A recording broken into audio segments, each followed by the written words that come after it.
So we've commissioned this work from you, Dan, Mm-hmm. the duo has, and we've talked about having this cool idea of sort of a Beethoven Diabelli Mm-hmm. kind of thing where we take a theme, that's which is you've written this theme, and we pass it on from the composer to write a variation, and then they pass it on to the theme in the first variation to the next composer, and they write variation 2, and so forth and so forth. Mm-hmm. What really attracted you to this idea?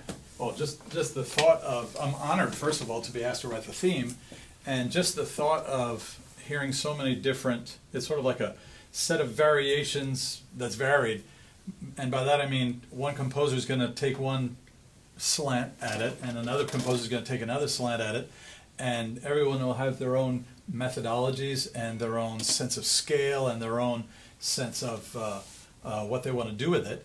And in fact, I kind of had fun with the theme because I just left as many jumping off points as I could do. The theme is very, very tightly unified, and it's directed, but it's not tonal, really. And I'm looking at it as if I were writing a whole set of variations on this, and there are lots of possibilities. And because there's so many possibilities, it'll be fascinating to hear what everybody else does to it.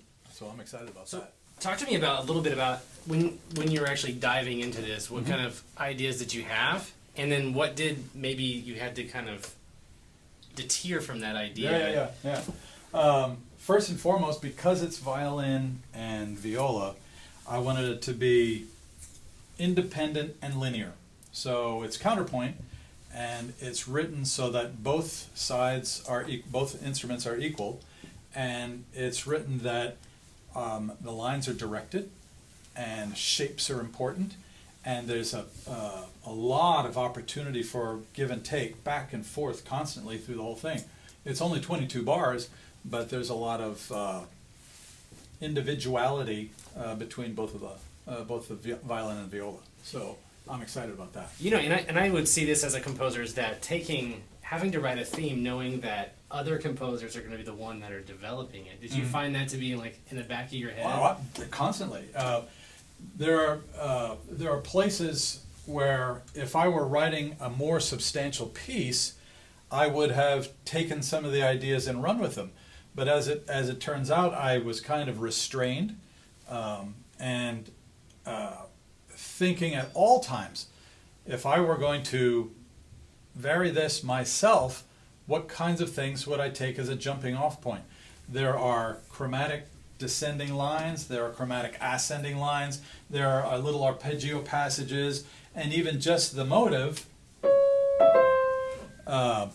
is all over the place, and the composer can do with that what they want. So it's really, if I may say, ripe with possibilities. And again, I'm really anxious to hear what would come of it from someone else's hand. Wonderful. And you know, we're also doing your one word Mm-hmm. as well in New York, and that's a wonderful piece. I'm excited about that too.